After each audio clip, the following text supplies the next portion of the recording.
Olá, pessoal. Então, nós estamos aqui na nossa aula sobre DFT, tá?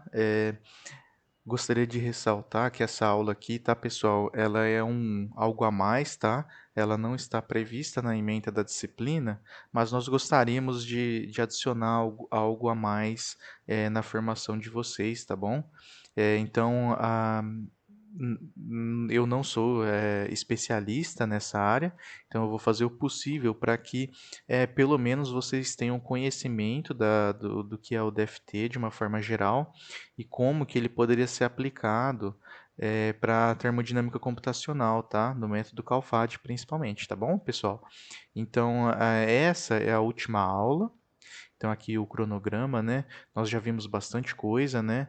Inclusive, vocês devem estar trabalhando no projeto de vocês, né?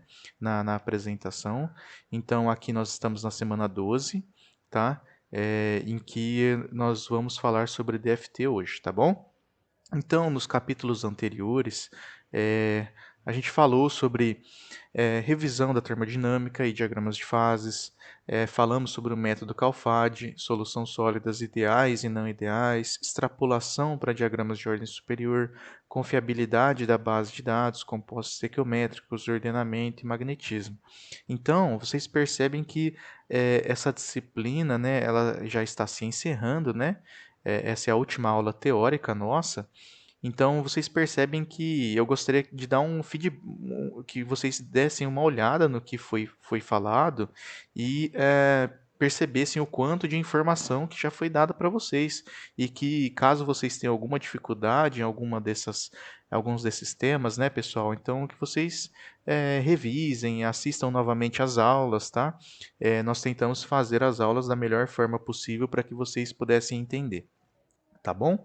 Então, eh, começando a aula aqui, nós baseamos então o método Calfadi. Nós explicamos o que seria o método Calfadi.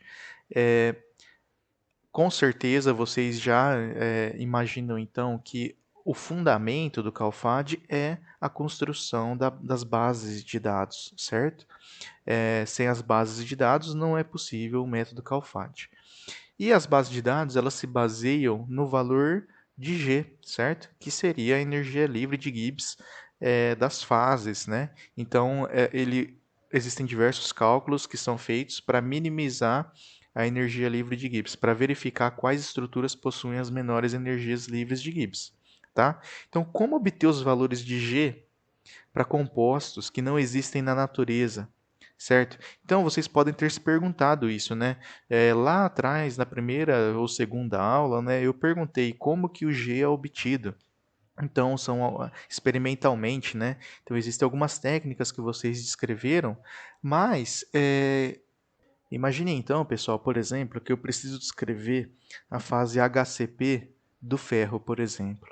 Então, eu vou precisar da variação da energia livre da fase HCP com relação ao estado fundamental do ferro para fazer os cálculos, para construir minha base de dados. Mas, como a gente sabe, né, o ferro, ele variando somente a temperatura, eu não consigo obter os valores de. Eu não consigo obter a estrutura HCP do ferro, né? Então, esse é um problema, tá? Para a construção das bases de dados. E para resolver esse problema, existem duas formas principais para driblar esse problema, tá? Da natureza, que são obtenção de estimativas termoquímicas, tá? Então, são algumas estimativas que são feitas, alguns experimentos ou até modelos mais voltados para experimentos, tá? Que são feitos para prever o comportamento do G de fases que não existem na natureza, né? E existem métodos teóricos e computacionais, tá? Então, aqui nessa aula, né, nós vamos falar de um método computacional, que é o DFT, mas seria importante vocês saberem que existem outras formas, tá? E que, na verdade, são as principais, né, para obter os valores de G, tá? Então, somente pensando em algumas definições, o que significa ab initio, né? Vocês provavelmente devem ter ouvido falar o que é ab initio, cálculos ab initio.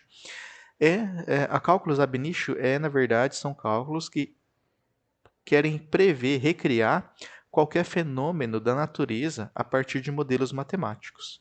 Então, vamos pensar em alguns exemplos, tá? A mecânica clássica é um método ab initio. Por quê? Porque ela fornece modelos matemáticos que descrevem o comportamento do mundo macroscópico a partir das equações de Newton. Então, se eu quero prever qual é o comportamento de uma maçã caindo de uma árvore, eu tenho as equações fundamentais da mecânica clássica que conseguem prever qual seria o tempo da maçã cair e tudo mais, tá? Então, a mecânica clássica é um método ab initio e, se nós formos pensar na física quântica, ela também é um método ab initio, só que ela vai fornecer modelos que vão descrever o comportamento nanoscópico, né, na escala nano e na escala micro dos materiais, tá? E é aí que entra o DFT, que é o Density Functional Theory, né, que é a teoria do funcional da densidade. Então, quando a gente pensa no método ab initio, a gente precisa de equações fundamentais, certo? E a equação fundamental da física quântica é a equação de Schrödinger, né? Para múltiplos corpos. Então, essa é a cara, de uma forma simples, né? A equação de Schrödinger. O que ela demonstra, né? A gente vai discutir um pouco sobre ela, esmiuçar um pouco ela. Ela descreve, né, totalmente o comportamento de um sólido. E se a gente resolver essa equação, todas as propriedades físicas deste sólido eles podem ser previstas. Então, percebem que, através da física quântica, através da resolução dessa equação, eu consigo obter qualquer propriedade física de um sólido, certo? Então, propriedades térmicas, eletromagnéticas, propriedades elásticas, tá?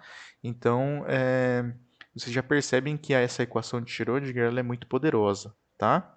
Então vamos esmiuçar ela, né? O que é esse H? O H é chamado de Hamiltonian, o Hamiltoniano, né? O que ela descreve? Ela descreve todas as interações possíveis entre um ponto no espaço e os elétrons e núcleos do material. Então vamos imaginar aqui nessa figura que eu tenho um ponto O qualquer, né, numa estrutura cristalina aqui, imagina que é um cristal, e qual é a influência de cada um desses elétrons e cada um desses núcleos nesse ponto O.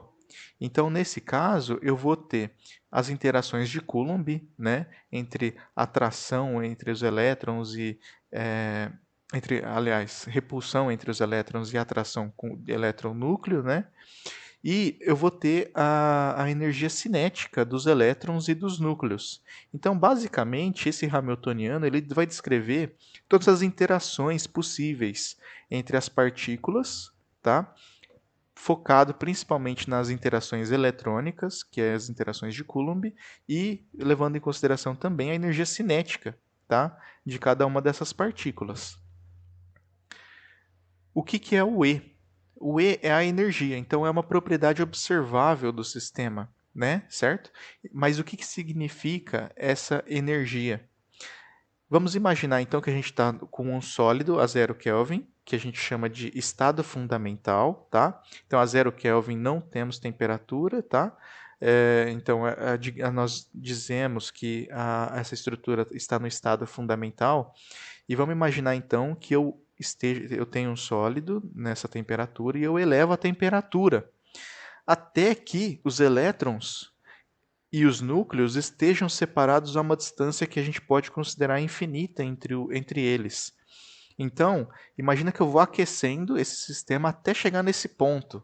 Então, eu vou passar pela fusão do material, pela evaporação, até que os elétrons já não são influenciados um pelo outro e os núcleos um pelo outro. Então, essa é a energia, tá? Que a gente tem nessa equação. É a energia desde o estado fundamental até ter os elétrons totalmente separados e os núcleos totalmente separados um do outro, certo?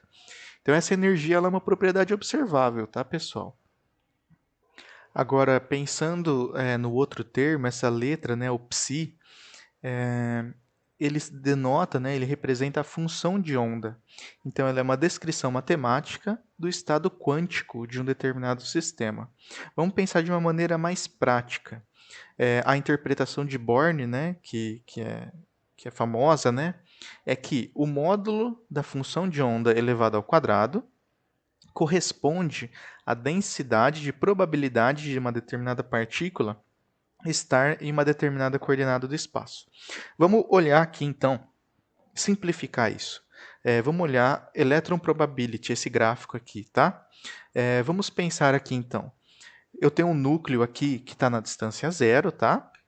Imagina que eu tenho o elétron na camada S, que é a primeira camada, né? 1s.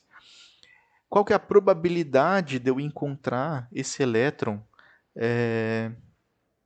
com relação ao núcleo?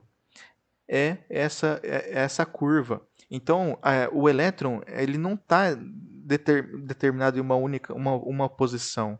Na verdade, o elétron ele está numa região em que ele é mais provável de estar.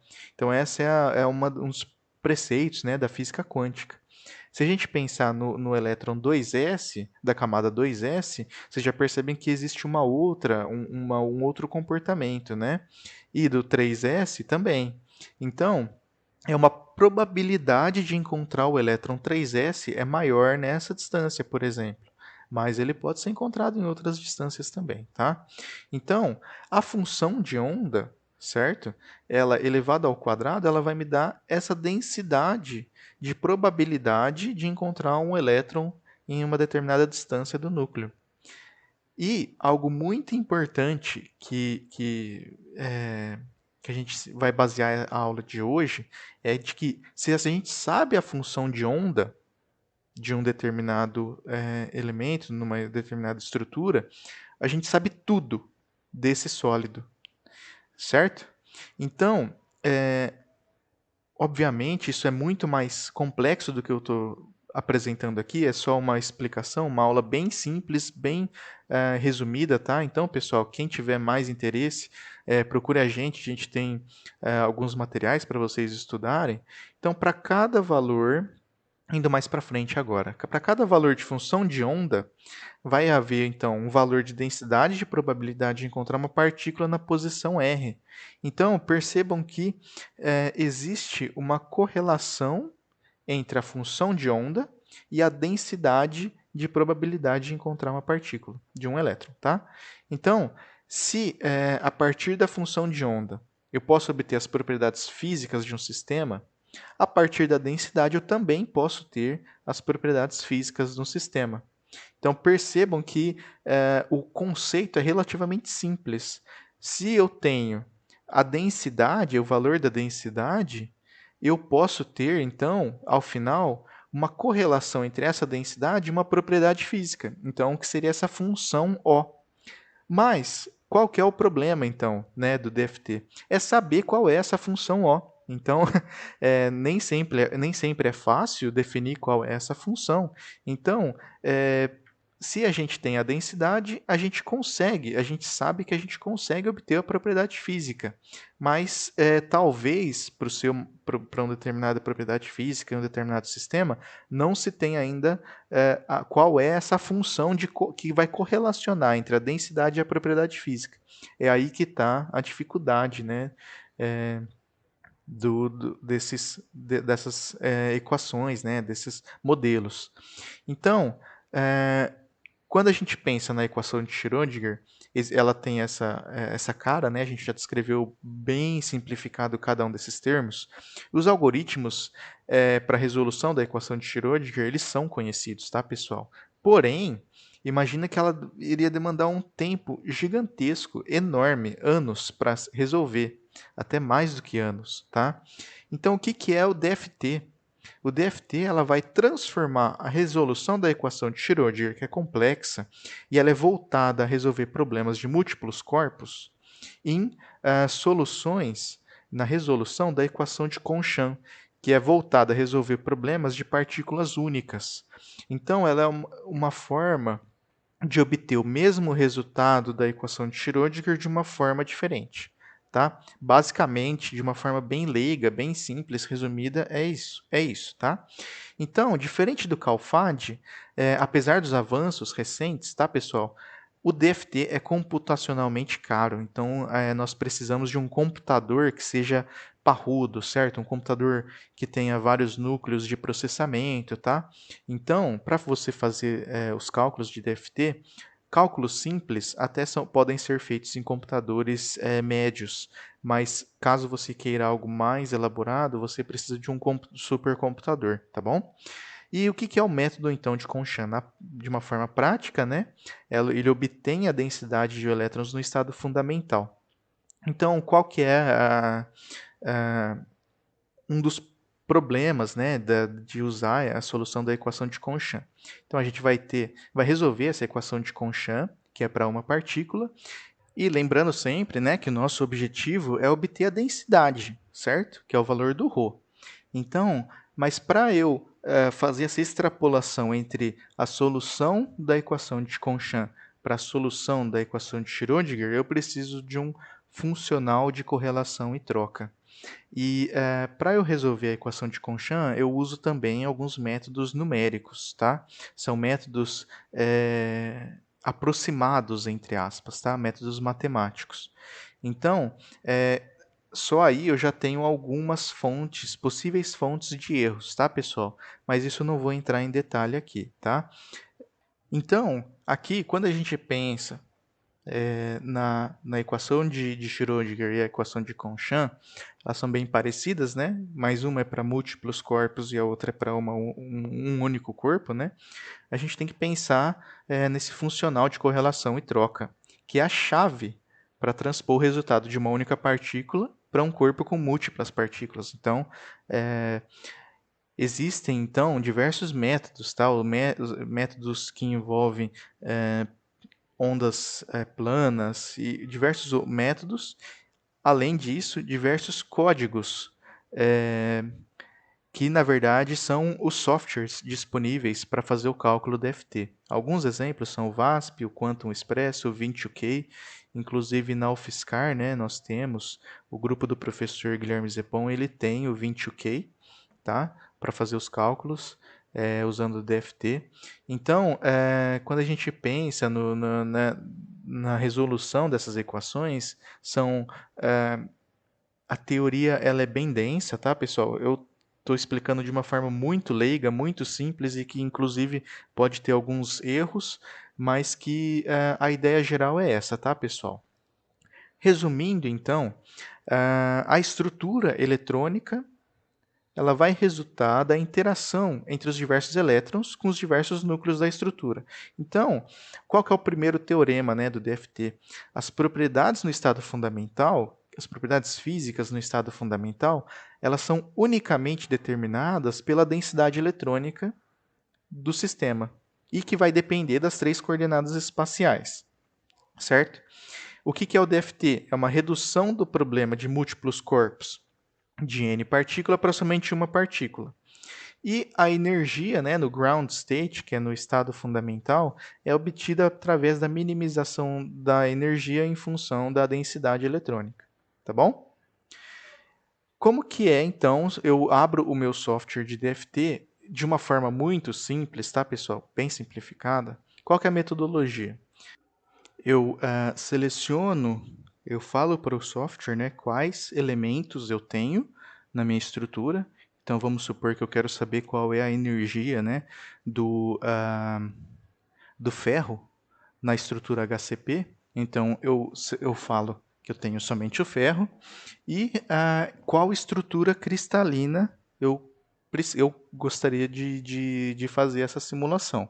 Perceba que, pensando na estrutura cristalina, são as posições de Vyckoff de todos os elementos, tá? Assim como os parâmetros de rede, os ângulos, né? Entre os ângulos alfa, beta e gama da estrutura cristalina. Então, eu preciso descrever de uma forma bem completa qual é a minha fase, certo? E faço a simulação. Ao final, de uma forma também simplificada, tá, pessoal? O que a gente vai obter é o valor da energia. Ele vai me descrever um valor de energia, tá? Então, o que eu posso fazer com essa energia, tá? Uma das coisas, tá? Determinação da estrutura cristalina. Então, vamos imaginar que a partir dos cálculos, o que eu posso fazer? Posso colocar o alumínio numa estrutura CFC, normal, né? E fazer a simulação para diversos parâmetros de rede diferentes, certo? Então, aqui nesse gráfico, cada ponto desse é uma simulação, certo? E, então, o que eu estou mudando aqui para cada simulação é o valor do parâmetro de rede de input no software, tá bom? E o que eu vou obter como resposta? O valor da energia por átomo, tá? Então, através desse gráfico, eu consigo obter qual é o parâmetro de rede do alumínio na estrutura CFC no seu estado fundamental, certo? Que é o valor de mínima energia, tá bom? Então, a partir disso, eu já consigo. Aqui eu estou usando o alumínio, né, numa estrutura CFC, mas poderia ser qualquer estrutura e qualquer tipo de átomo, tá bom? Aí, adicionalmente, né, pensando na estrutura cristalina, eu posso ajustar as posições atômicas. Então, aqui está representado uma estrutura cristalina do quartzo, por exemplo, né? E eu gostaria de movimentar, então eu gostaria de descrever exatamente a posição do oxigênio na estrutura cristalina. Eu consigo então fazer várias estruturas com a posição do oxigênio mudando levemente, né? Entre a posição que eu acredito que seja a na estrutura e avaliar qual é o mínimo de energia. Então, nessa posição vai ser a posição de menor energia do meu sistema, então provavelmente essa é a posição que o oxigênio vai estar na estrutura cristalina. Assim como, né, eu posso ajustar o formato da célula unitária. Então, eu posso ajustar numa estrutura triclínica, por exemplo, os ângulos, né? Eu posso mudar, ajustar também, por exemplo, uma estrutura HCP. A gente sabe que a razão C sobre A, se os átomos fossem esferas rígidas, deveria ser 1,633, né? Isso se fosse esferas rígidas e átomos iguais, né? Eu posso fazer então a razão C sobre A para a estrutura HCP. Então, sempre pensando aqui nesses casos da estrutura cristalínica na minimização da energia, tá? Então, a mínima energia é a energia que o sistema vai ter para a estrutura que eu estou fazendo a simulação, tá bom? Então, vamos agora pensar agora no CALFAD, né? Quando a gente pensa, vamos pensar num diagrama alumínio-zinco, tá? Aqui a gente já tem o qual seria o resultado, seria o alumínio, né, no campo da esquerda e o zinco na direita. E a gente pode verificar que o zinco ele só existe na estrutura HCP na natureza, ele não existe na estrutura CFC. Mas eu preciso descrever a estrutura CFC porque o alumínio ele é CFC na temperatura ambiente.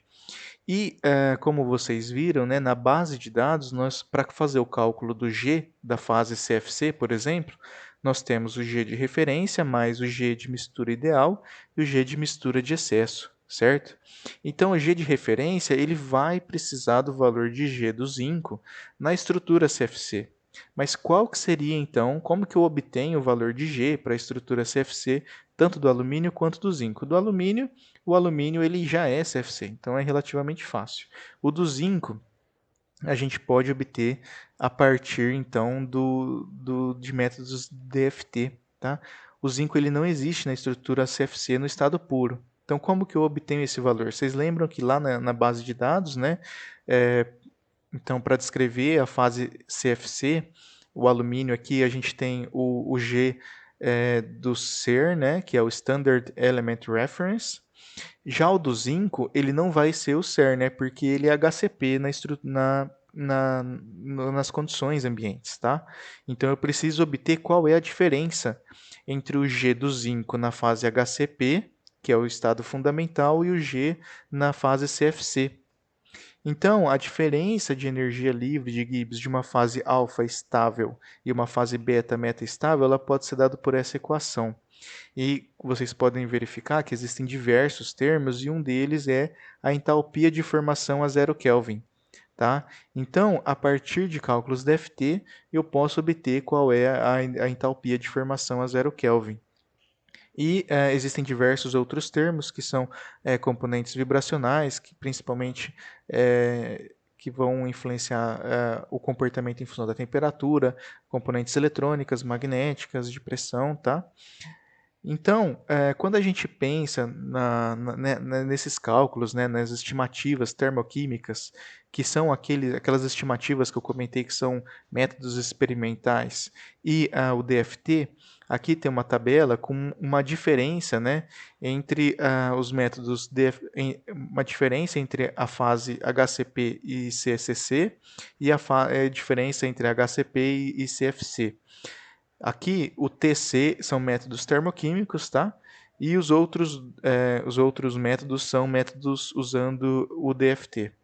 Então, a gente pode ver que para o alumínio, por exemplo, o método de pseudopotentials, né, que usa o método DFT, ele descreve muito bem a diferença de energia livre entre a fase HCP e CFC e HCP e CCC. Para alguns outros elementos ela não é tão precisa, porém cada vez mais os métodos eles estão sendo aprimorados, tá? Esses resultados aqui vocês podem verificar que são da década de 80, tá? Que são os que eu consegui, tá? Mas com certeza provavelmente esses métodos de DFT eles estão mais precisos e se aproximam mais dos métodos experimentais, tá bom? Quando a gente pensa na energia de formação, que é a entalpia de formação a 0 Kelvin, né, como que eu determino a partir da DFT, né, do método DFT? A energia de formação, né, ela vai ser a energia da liga menos a energia dos elementos puros. Então, é a diferença entre qual é a diferença entre a energia da minha liga, do meu sistema com a liga, né, da liga, e dos elementos puros. Então, se esse valor aqui ele for positivo, isso significa que a energia da liga é maior do que a energia dos elementos puros. Então, o sistema ele vai preferir estar como elementos puros, certo? Ele não vai ter, não é energeticamente favorável a formação dessa liga para essa estrutura cristalina com essas posições dos átomos nessa estrutura, tá? Então vamos pensar num exemplo, tá? Se eu colocar então 50% de átomos de ferro na estrutura do alumínio, qual que seria a estrutura formada? Ela vai ser mais estável do que os elementos puros? Então vamos pensar, como que a gente pode obter isso? Uma forma simples seria eu fazer os cálculos, pego um software que usa o método DFT, né, o 20K ou o Quantum Expresso, né, e eu faço esses cálculos de energia. Ou eu posso entrar nesse site aqui e definir aqui, colocar ferro, alumínio. O que ele faz? Ele vai me dar, então, ele vai me dar a energia, ele vai me dar a energia de cada composto em função dos elementos puros, o alumínio CFC e o ferro BCC, tá? Ele aqui é normalizado, aqui ele considera zero, que é a energia de formação, né? Aqui, vamos supor, então, somente para o ferro-alumínio aqui a 50-50. Essa estrutura é do cloreto de césio, tá? A estrutura CSCl, né? Então, vocês percebem que ele tem uma energia de formação menor do que a energia dos elementos puros. Então, essa estrutura, né? Os átomos eles vão preferir estar nessa estrutura ferro-alumínio do que ferro puro e alumínio puro. Assim como, então vocês podem imaginar, né? Aqui eu fiz o cálculo do ferro-alumínio somente para essa estrutura, cloreto de césio. Mas vamos supor, então, essa estrutura ferro-alumínio 3. Nesse caso, o que eu fiz? Eu tenho essa proporção de ferro no alumínio, né? E eu posso fazer a simulação para diversas estruturas cristalinas, certo? Então aqui eu tenho diversas estruturas cristalinas, PNMA, PM3/M, diversas estruturas com essa composição definida, ferro, alumínio 3, e vocês percebem que cada estrutura possui uma energia de formação diferente. E qual delas formaria, então? Nesse caso, se eu mudar um pouquinho a composição do ferro alumínio 3, eu mudaria para o ferro 4 alumínio 13, certo? E que, nesse caso, eu teria uma estrutura mais estável do que todas as outras descritas anteriormente. Então, percebe que no DFT eu preciso definir qual é a estrutura cristalina e a posição de cada átomo e eu consigo verificar qual é a energia dessa estrutura, certo? Aqui, então, a partir desse gráfico, mudando, o que eu estou fazendo? Né? Estou variando a função, variando o teor de ferro em função do resultado que eu tenho de energia de formação. E aí vocês podem me falar, eu tenho aqui esse ferro alumínio 13 para diversas estruturas. Eu deveria fazer para mais estruturas? Teoricamente, sim, você faz para diversas estruturas que tenham essa composição, certo? E verificam qual que tem a menor energia.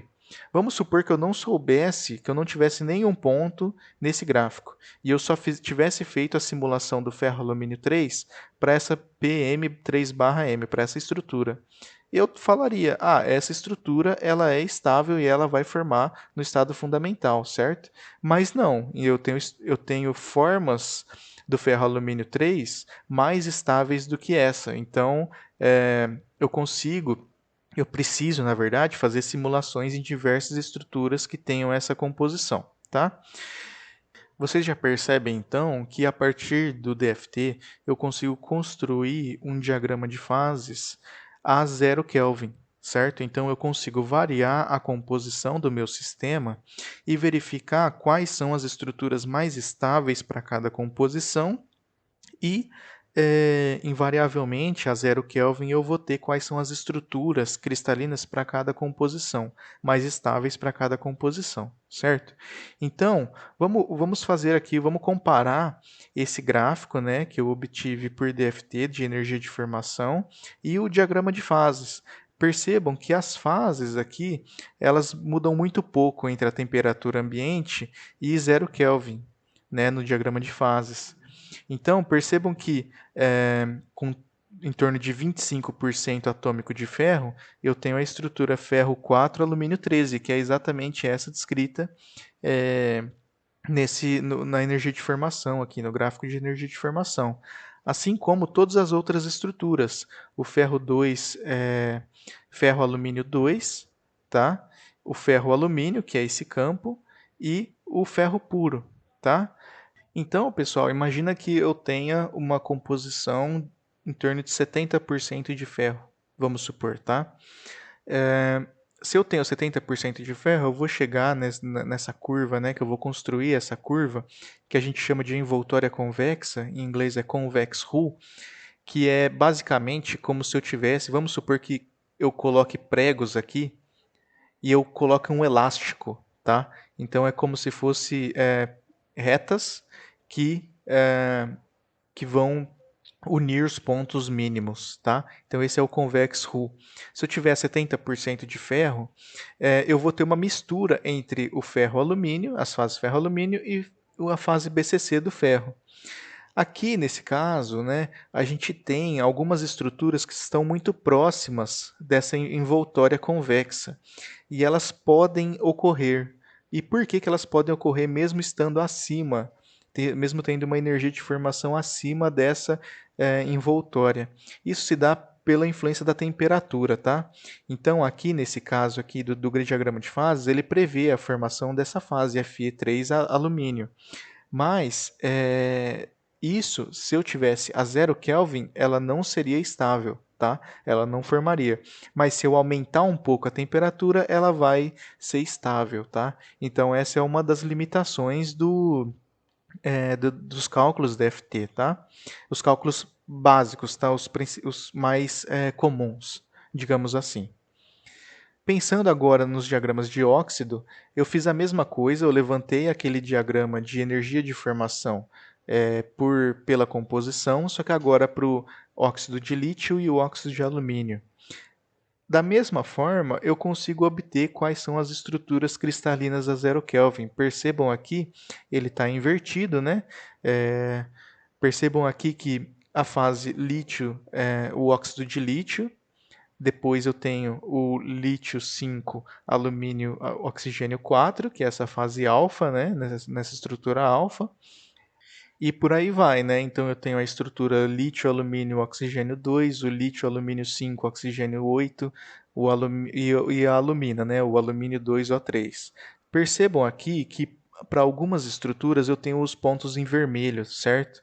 O que significam esses pontos em vermelho? São estruturas diferentes da estrutura de equilíbrio. Então, por exemplo, para a alumina, eu, nesse caso, né, é que aqui eu não consigo verificar quais são as estruturas, né, mas foi feito o cálculo DFT para a alumina, só que em diferentes estruturas cristalinas. E essa aqui verdinha é a estrutura mais estável, que é a que ocorre normalmente, certo?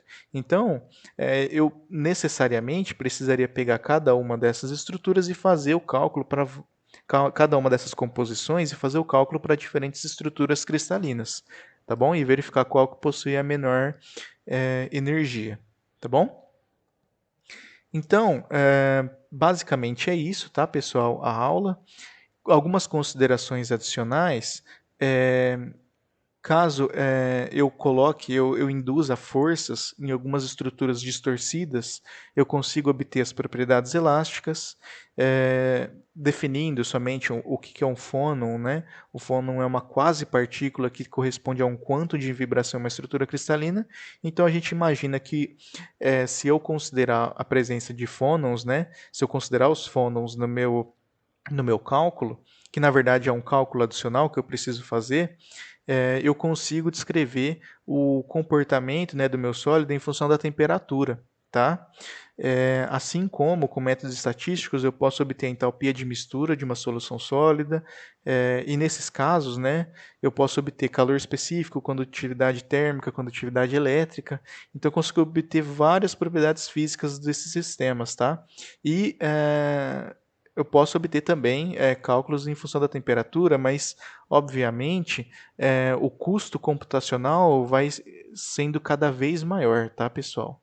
Então, basicamente é isso, tá, da aula de hoje. Eu espero que vocês tenham, na verdade, entendido a essência do cálculo de DFT e algumas possibilidades, tá? Eu fiz uma aula bem introdutória, com alguns exemplos bem gerais, e é isso. A gente se vê na próxima semana, e caso vocês tenham dúvida, né, fiquem à vontade para mandar mensagem. Foi um prazer dar aula para vocês, e obviamente a gente vai se falar bastante agora que vocês estão desenvolvendo o projeto de vocês, mas já fico aqui é, um, um agradecimento, né, por vocês terem acompanhado essa primeira disciplina que eu acompanho formalmente, que eu faço parte formalmente como professor, tá? Então, muito obrigado, pessoal.